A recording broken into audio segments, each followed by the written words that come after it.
Je me réjouis et m'honore de représenter à la fois Monsieur le gouverneur de région, M. Alassane Sall, et Monsieur le préfet du département de Bignona, M. Amadou Lamine Guissé, à cette importante cérémonie marquée du sceau de la fierté et de l'espoir.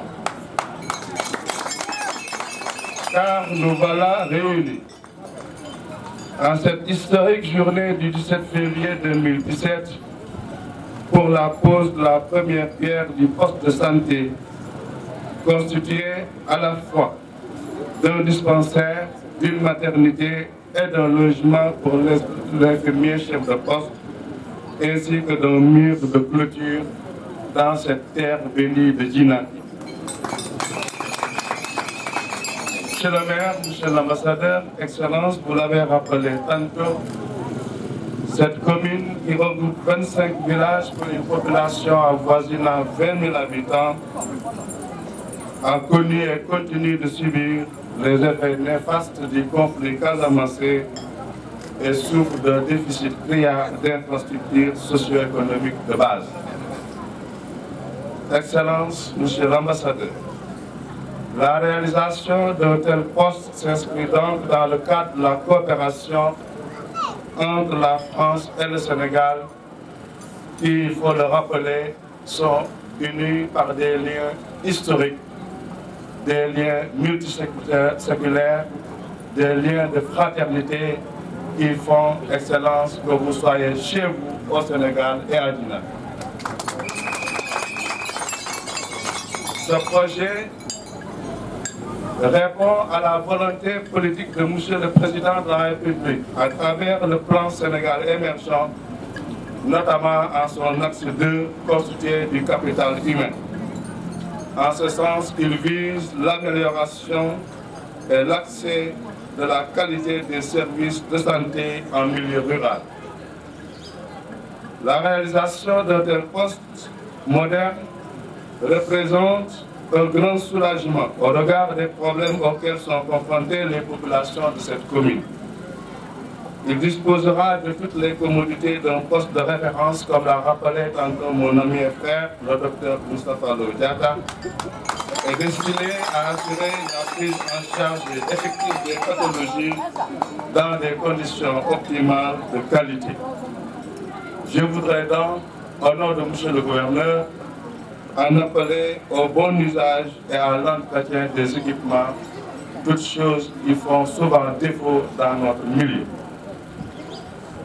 Permettez-moi, Excellence, Monsieur l'ambassadeur de France, de remercier sincèrement votre pays, la France chérie, qui, à travers le Fonds social de développement, a accepté de financer à hauteur de 60% du coût total du projet, qui est de 108 millions, soit une subvention de 40 millions de francs CFA.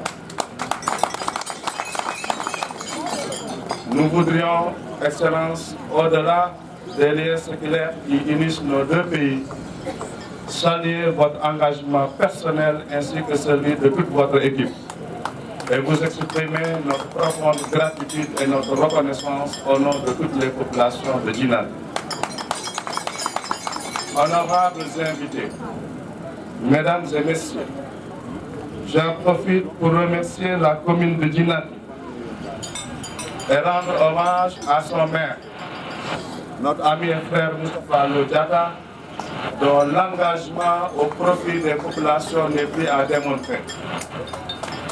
De remercier également ses partenaires locaux, à savoir l'Association pour le développement de la commune de Djinaki à Stekot, ainsi que l'Association pour le développement de Djinaki Village, que pilote d'une main de fer mon ami et frère Youssouf Diédhiou, et qui ont tous pris en charge le reste du financement, soit un montant total de 28 millions de francs CFA.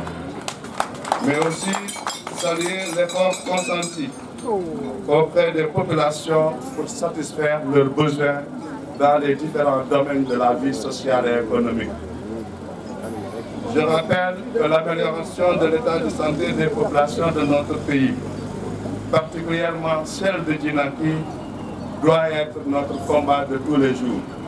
Et je voudrais en profiter pour réitérer solennellement notre engagement sans faille à être à vos côtés nuit et jour et à chaque fois que de besoin, pour que nous puissions ensemble, dans une synergie des forces, créer le déclic nécessaire au développement économique et social de Djinaki.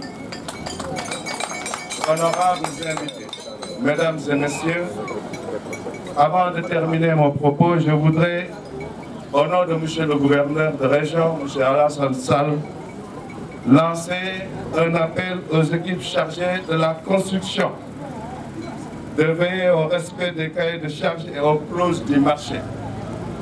Car nous constatons avec regret que la plupart des entrepreneurs prennent prétexte de la situation sécuritaire de la région pour se dérober en ne faisant pas le nécessaire en temps opportun. Nous voudrions rassurer ces équipes en leur disant que cette zone n'est plus une zone rouge, elle est devenue une zone verte, caractérisée par une stabilité sociale, une sécurité suffisante, et c'est le lieu de rendre hommage à nos forces armées, une armée au service de la nation. C'est une zone qui tend vers le développement, qui aspire au développement, parce qu'il a réussi à établir les liens et les bases d'une paix et d'une stabilité sociale et d'une concorde fraternelle entre tous les fils et toutes les filles de Djinaki. Enfin, au nom de M. le gouverneur, je formule le vœu que ce futur poste de santé puisse engranger beaucoup de succès dans le cadre de la lutte contre la maladie et celui de la réduction de la mortalité maternelle, néonatale et infantile dans notre pays, en un mot, l'atteinte des objectifs en matière de santé publique. Excellence, Monsieur l'ambassadeur, soyez assurés de l'homogénéité et de l'engagement collectif des autorités administratives et locales, de la population, de l'énorme potentiel du capital humain dont dispose la commune de Djinaki, et que nous sommes tous engagés à accompagner ce projet pour qu'il soit la meilleure réussite possible en matière de santé. Je voudrais vous rappeler que le conseil municipal sous la houlette de M. le maire a déjà voté le budget, a respecté ses engagements vis-à-vis de ce projet dans ce budget, et je puis vous dire que le jour où je recevrai les documents, je vais les approuver immédiatement pour que nous puissions passer à l'exécution. Chers amis et frères de la presse, nous voudrions également vous rendre hommage pour le travail inlassable que vous abattez aux côtés des populations et pour avoir réussi avec nous à faire régner la paix dans les cœurs, les esprits et les maisons. Que Dieu vous protège.